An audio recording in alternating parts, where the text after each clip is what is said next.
Landon Parker eased his 2018 Jeep Cherokee down the gravel driveway of his 40-acre estate just outside San Antonio, Texas.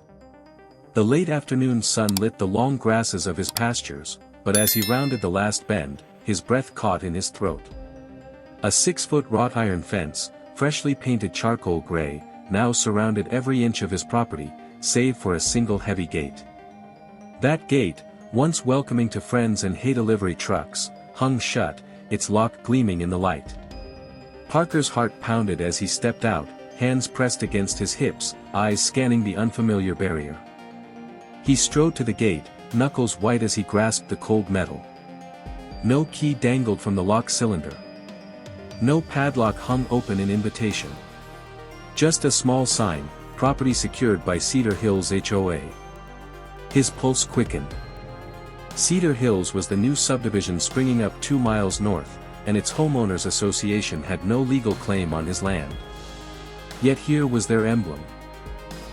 A stark blue and white logo, cemented to the fence post. Moments later, he walked the full perimeter.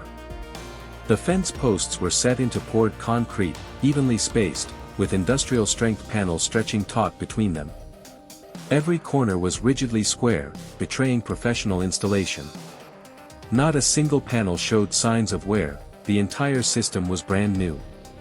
He circled back to the gate and examined the ground, fresh gravel, flattened dirt, and small tufts of grass crushed beneath heavy machinery.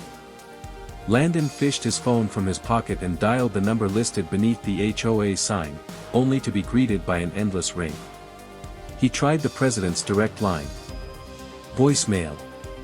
He left messages on both, clipped and controlled. This is Landon Parker at 4187 West Ridge Road. You fenced my property.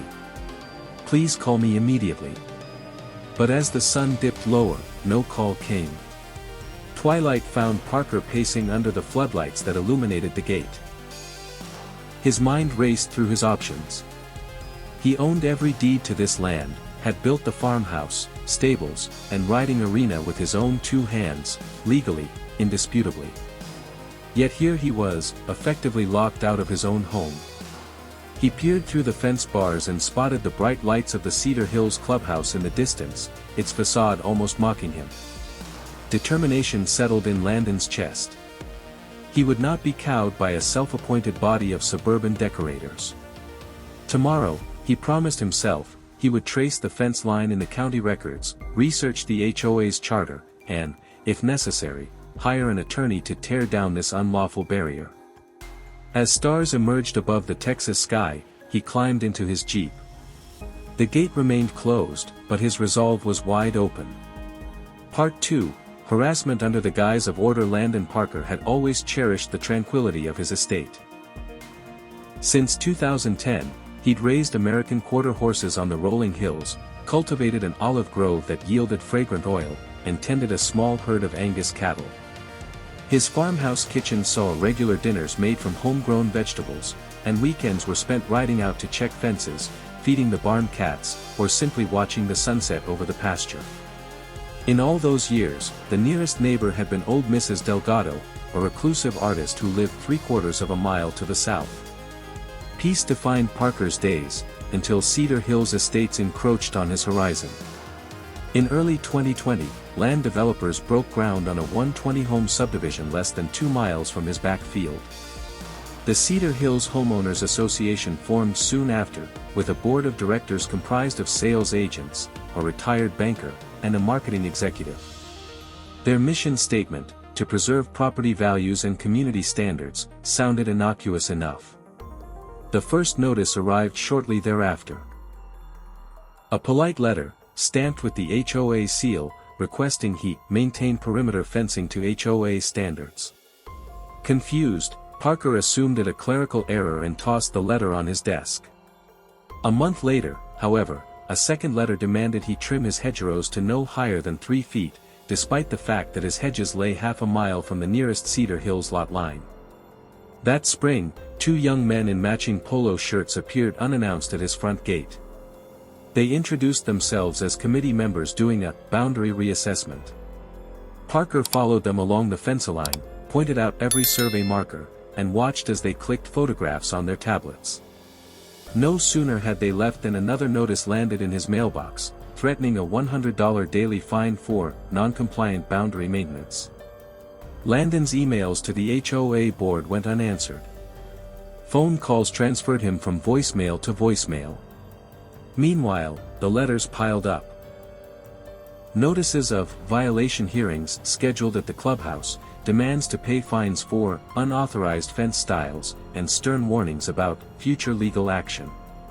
Despite knowing these claims were baseless, his fences met all county codes. Landon found himself drowning in administrative headaches. He hired a licensed land surveyor to verify his property lines, incurring a $1,200 bill he'd never anticipated. The psychological toll was worse. Parker found himself looking over his shoulder when he rode his bike into town, suspecting the HOA director might be following him. He awoke at odd hours, drafting replies to letters that he ultimately refused to send. His wife, Caroline, worried about his blood pressure. His teenage daughter, Emma, fretted over the rancor creeping into their family dinners. Even his prized horses seemed agitated, stamping and neighing whenever an unfamiliar vehicle rumbled down the driveway. Still, Landon refused to back down. He researched Texas property law late into the night, bookmarking cases where courts had ruled against overreaching HOAs. Every entry he found reinforced his conviction: no homeowners association had the authority to manage land they didn't own. Yet the harassment persisted, cloaked in polite salutations and official letterheads. By mid-2021, the HOA's tactics intensified. Board members made unscheduled visits, again citing bogus inspections. Landon's mailbox overflowed with certified letters, each declaring a new violation. He enlisted pro bono advice from a local real estate attorney, laying the groundwork for a lawsuit. But even as he prepared his case, the HOA escalated. One letter suggested they would reassess the boundary again if he failed to comply within 7 days. Through it all, Landon held fast to his principles. He would not allow an organization built for manicured lawns and vinyl siding to dictate the fate of his rolling pastures and centuries-old olive trees. As summer turned to fall, his irritation hardened into resolve. He would expose the HOA's overreach, defend his family's livelihood, and reclaim the peace that had defined his life on the Texas prairie. Part 3, The Covert Enclosure. Late one October morning, Landon Parker received a cryptic text from his neighbor, Maria Lopez: "You might want to come home early. They've started something." He'd been in Austin, visiting Caroline's mother, whose knee surgery had taken longer than expected. Worry knotted his stomach as he cut the visit short, racing west on Interstate 10 until the familiar silhouette of his oak-shaded driveway came into view. As he approached, he spotted the telltale signs of heavy equipment: deep tire ruts, disturbed earth, and steel posts sticking up at regular intervals. He parked, grabbed binoculars from the back seat, and walked the edge of his land. Through the binoculars, he saw fresh panels of chain-link fencing stretching across a narrow corridor. Only 18 inches wide, that ran along his northern boundary. At its center stood the new gate, padlocked and ominous. This strip, Parker realized, fell entirely within Cedar Hills HOA's recorded property. The board had quietly claimed it for themselves and used it to box him in, cutting off his driveway from his workshop and tool shed. Worse, they'd placed his old garden shed, the one where he kept the master key to his pasture gate, on that very strip. Fury ignited within him. How dare they conspire while he was away caring for family? He marched to the shed, wrestled open the door, and retrieved the bright yellow key fob. At that moment, HOA Board President Claire Thompson emerged from behind a panel, clipboard in hand. "Mr. Parker," she said smoothly, "we thought we'd spare you the disturbance." Landon's jaw tightened. "You laid this fence without telling me," he said. "You've trespassed on my land." Thompson fluttered her hand. "Actually, the survey says this strip belongs to Cedar Hills. But I'm sure we can find a solution." Ignoring her, Parker crunched gravel as he returned to his Jeep. He opened his email and drafted a purchase offer, for that exact sliver of land, as an addendum to the HOA's original plat. Within 24 hours, he'd arranged a face-to-face meeting with Ed Foster, the real estate attorney representing the subdivision developers. By week's end, he held a new deed granting him full title to the narrow corridor and the shed containing his key. Back at home, Landon fit the old key into the padlock with a satisfying click. The gate swung open, and he drove through into his old workshop yard. He paused, looking back at the Cedar Hills fence, its panels now bisected by his newly recorded property line. The board had miscalculated. By claiming that narrow strip, they'd handed him away to break their blockade on his terms. That evening, he sat at the dining table with Caroline and Emma, the yellow key fob shining under the chandelier. He recounted the events, careful to suppress his anger for their sake. Together, they drafted a letter to the HOA. Parker now owned the corridor. Any attempt to fence it again would constitute trespass. It was a warning shot, but one that underscored his readiness to defend his rights by any lawful means. By occupying that tiny parcel, Landon had flipped the script. The fence remained, but he controlled its only access. And though the battle was far from over, for the first time in months, he slept soundly, knowing he held the key, both literally and figuratively, to his land's freedom. Part 4, Public Declaration. At the summer social. On a warm June evening, Cedar Hills HOA hosted its annual summer social at the community pavilion, a sprawling structure with picnic tables, string lights, and a charcoal grill manned by board volunteers. Landon Parker arrived unannounced, his truck pulling a small trailer loaded with folding chairs and a portable speaker. He stepped onto the makeshift stage, a wooden platform near the pavilion entrance, and tapped the microphone.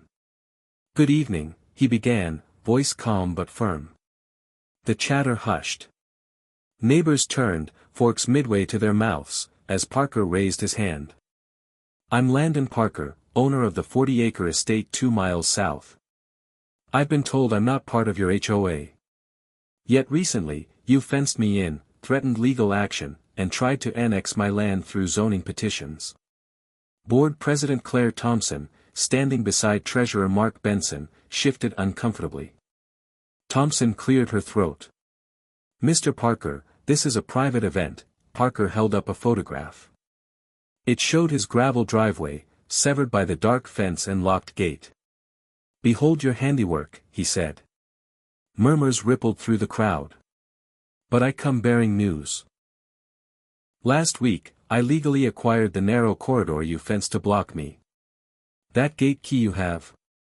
It's mine again." He held up the yellow fob. Applause, tentative at first, erupted from his supporters. Thompson's face flushed. "This is outrageous," she sputtered. "You can't just buy HOA land." "Actually, I can," Parker replied, smiling. "Title company records, check with the county clerk. If you attempt to refence that corridor, you'll be trespassing on my property." He laid down copies of the new deed on a folding table, then pointed to a printed petition, "And here, you can see your recent attempt to rezone my estate into your district, an effort I've already contested with the County Planning Commission." An uneasy hush settled. Some residents shifted, glancing at their spouses. The grill crew stopped flipping burgers. Parker set down his speaker and nodded to the gathering. "I'm open to amicable dialogue," he said. "But I will defend my land and my family's peace." With that, he turned and walked away, leaving Thompson clutching the deed as neighbors buzzed about the bold confrontation. Later that night, Landon reviewed messages from neighbors sympathetic to his cause. A former accountant offered to analyze HOA financials for irregularities. A local pastor offered the church hall for a community rights meeting. Parker felt momentum building. The HOA board, meanwhile, scrambled to consult their attorney and draft a formal response. Threats of litigation loomed in their draft letter, but Parker welcomed the challenge. He'd already lined up counsel specializing in HOA disputes. As he drove home under a sky streaked with stars, Parker reflected on the evening's success. He'd turned the tables, transforming a picnic into a public accountability hearing. The power dynamics had shifted. no longer would Cedar Hills dictate terms from behind that iron gate. From now on, Landon Parker would chart the course, armed with deeds, and the unwavering support of neighbors who valued justice over Jersey-fenced conformity. Part 5, Drone Revelations and Paved Intrusions. By mid-July, Landon Parker had invested in a high-end drone, an Air X Pro with 4K video capability, to document any further HOA encroachments. One golden morning, as dew still glistened on the pasture grass, he launched the drone from his barn roof. The rotors whirred softly as it ascended, capturing a bird's-eye view of his property and the bordering Cedar Hills fence. On the tablet display, Parker noticed new tire tracks leading from the clubhouse parking lot toward his boundary. Zooming in, he saw construction crews leveling a narrow strip of ground, 6 feet wide, curving around the eastern perimeter of his estate. Moments later, a dump truck deposited asphalt millings onto the graded earth. It was unmistakable. Cedar Hills was paving a drive toward his locked gate. Likely planning a secondary access point that bypassed his newly acquired corridor. He landed the drone, heart racing. Beneath the image, metadata confirmed the date and time, July 12 at 7:03 a.m. He downloaded the footage and immediately posted a short clip on his personal website, captioning it, "Unlawful HOA paving toward private estate, recorded July 12, 2025. Within hours, neighbors had shared it on community forums, and local reporters responded to his tip. Meanwhile, Parker drove to the county planning office with printouts of the drone stills. He met Commissioner Anita Reeves, who frowned at the images. "We did not approve any permit for paving in that location," Reeves said. She launched an inquiry, placing a temporary cease work order on the site pending review. Back home, a terse letter from the HOA attorney arrived. They claimed emergency road maintenance and threatened legal action if Parker interfered. Parker smiled grimly. He had the cease work order and drone footage. Their emergency was nothing more than a covert attempt to gain physical access to his estate. That evening, a team of Cedar Hills volunteers quietly returned to the driveway and attempted to scrape away the millings, only to halt when Deputy Sheriff Michael Caldwell drove up. Caldwell had reviewed Parker's complaint and the planning office's stop work order.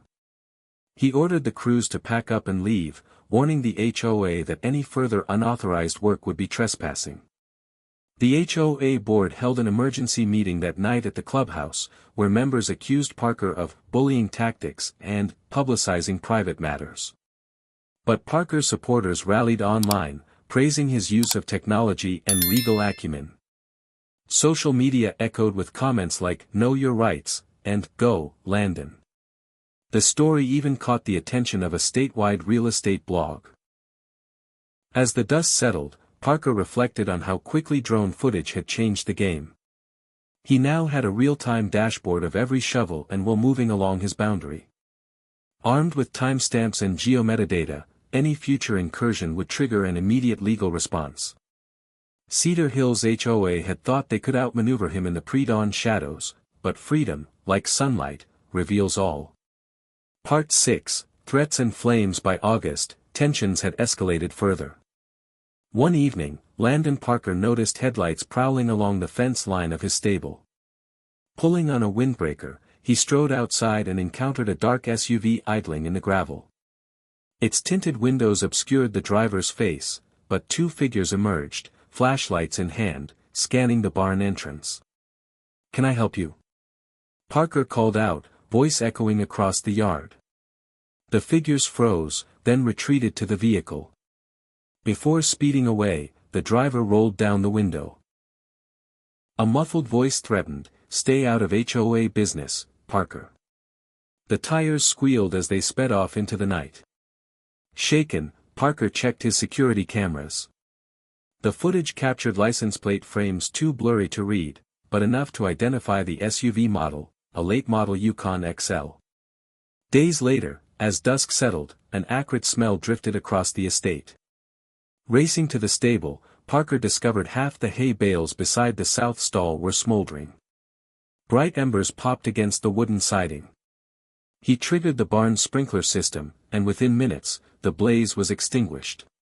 Fire investigators arrived and collected charred fragments of a Molotov-style device. Parker's heart sank. Someone had tried to burn down his stable. He immediately filed a police report with Sheriff Caldwell's office. Caldwell visited the next morning, clipboard in hand. "This was arson," the deputy confirmed grimly. "You were targeted." He promised an increased patrol presence and urged Parker to keep all grain and feed locked in secure containers. Meanwhile, a stack of letters arrived from the HOA board, blaming Parker for staging this incident to garner sympathy. They threatened to reclaim his driveway corridor unless he withdrew his zoning challenge. Parker ripped the letters into confetti and tossed them in the recycling bin. He refused to respond in kind. Caroline found him that evening in his home office, poring over security footage on 3 screens. He was piecing together the timeline of threats: the SUV, the barn fire, the anonymous notes slipped under his door, each signed only as a friend of Cedar Hills.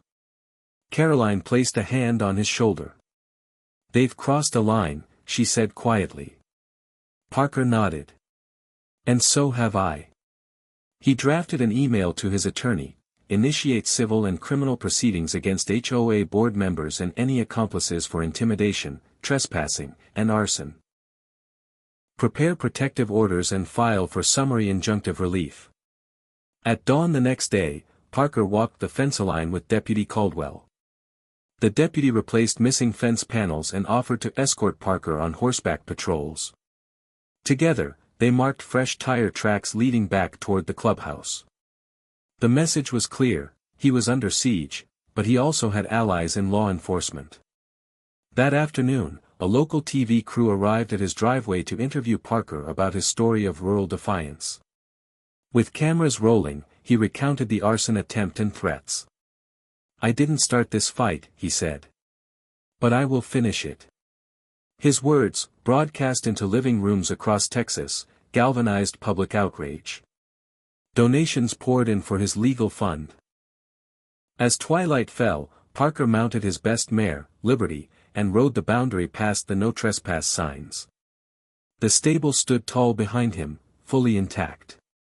He drew in a deep breath of cedar-scented air and realized, adversity had only strengthened his resolve. He would see this battle through to the end, come fire or water. Part 7, Claiming Territory and Sheriff's Intervention. In early September, Landon Parker acquired another parcel of land, this one a 0.4-acre strip directly across the parking lot of the Cedar Hills clubhouse. The narrow lot, once slated for a future amenity pavilion, had gone unsold at auction. Sensing an opportunity, Parker submitted a winning bid and finalized the purchase. Within days, he dispatched a sign company to install 4 towering white and gold placards reading, "Private Property, Landon Parker, Owner," complete with boundary markers and GPS coordinates. The next morning, crews from the HOA's favored landscaping contractor arrived with a bulldozer, intent on clearing the overgrowth for a proposed gazebo. Instead, they found themselves staring at Parker's fresh signage. Crew Chief Tom Nguyen scratched his head and called Claire Thompson. "They're claiming this land now, boss," he reported, voice wavering. Thompson's response crackled over the radio: "Proceed anyway, this is HOA property." Nguyen hesitated, palms white around the controls. He glanced back at the clubhouse windows, where board members were watching. With a reluctant sigh, he engaged the blade and advanced. But before a single tree could fall, headlights swept across the scene. Deputy Sheriff Michael Caldwell stepped out of his patrol truck, badge gleaming. "Hold it right there," Caldwell called. His tone left no room for argument. "That lot is now private property." He removed a copy of the county deed from his pocket and handed it to Nguyen. "Any further work, and you'll be charged with criminal trespass." The bulldozer halted mid-maneuver. Parker, who'd been watching through binoculars from his porch, lowered them and strode down the drive. He arrived just as Nguyen climbed down. The worker offered a shaky nod of apology. Caldwell murmured, "Mr. Parker, congratulations, and my apologies for the delay."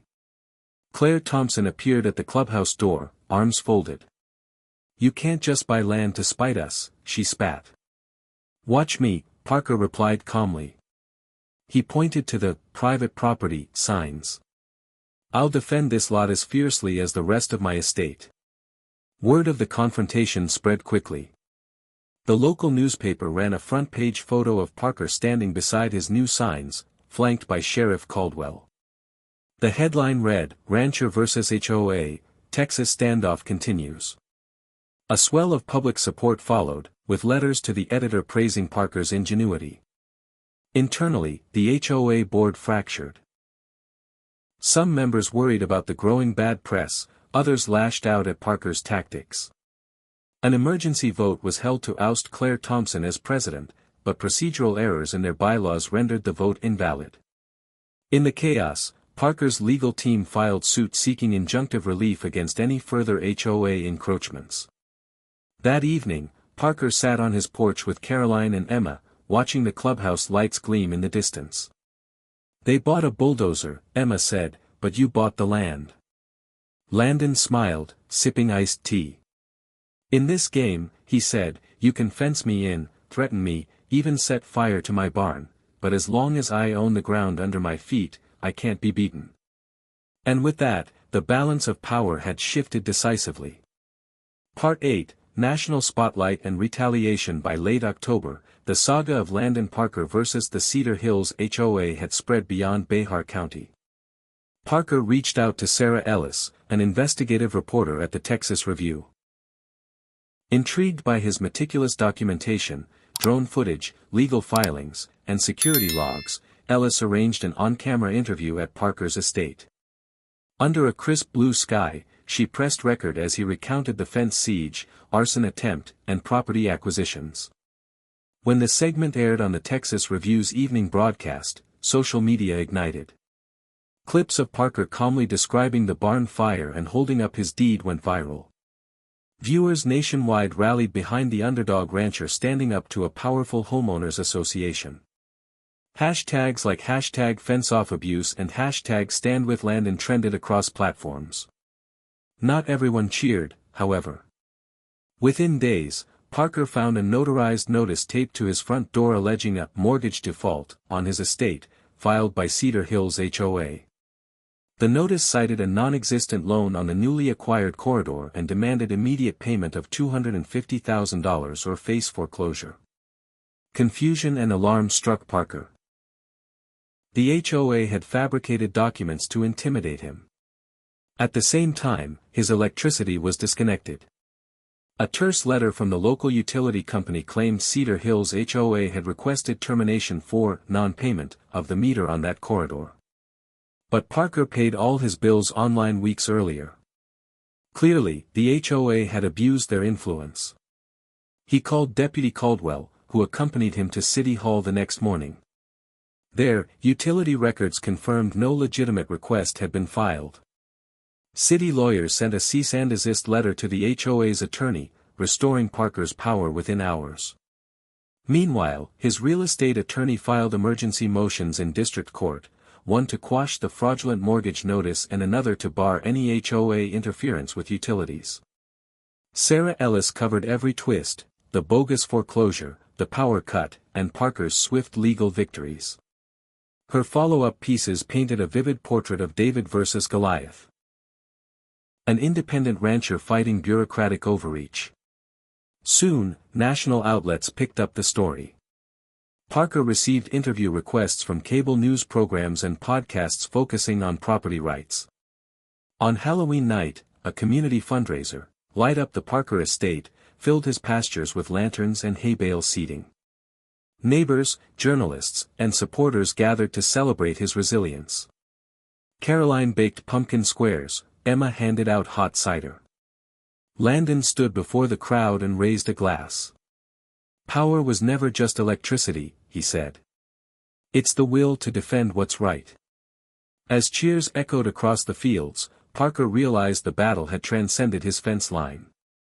What began as a local dispute had become a symbol of standing firm against intimidation.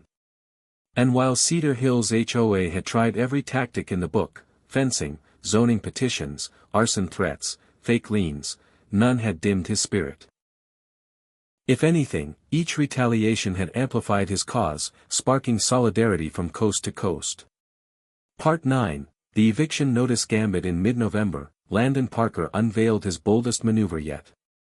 He had discovered through a careful title search that the Cedar Hills HOA headquarters, an unassuming stucco building near the subdivision entrance, sat atop a 0.2-acre parcel he'd purchased in a tax lien sale 2 years prior, during the board's own paperwork lapses. Now, armed with the deed, he assembled a team to file an official eviction notice with the county clerk. On a crisp morning, Parker and his attorney, Michael Trent, approached the HOA office carrying a sturdy plywood board stamped "Eviction Notice" in bold letters. They affixed it to the front door, alongside a copy of the deed and a letter demanding the board vacate the premises within 72 hours. A small crowd of onlookers gathered as Parker calmly hammered the last nail. Inside, the HOA board. President Claire Thompson, Treasurer Mark Benson, and board member Leslie King, scrambled. They called their lawyer, but the notice met all legal requirements: proper service, correct descriptions, and validated signatures. Panic set in when they realized their HQ was no longer theirs. That afternoon, the dispute exploded in court. Parker's team presented the deed, demonstrating chain of title continuity. The HOA's attorney countered with procedural objections, but Judge Marisol Vega denied their motions.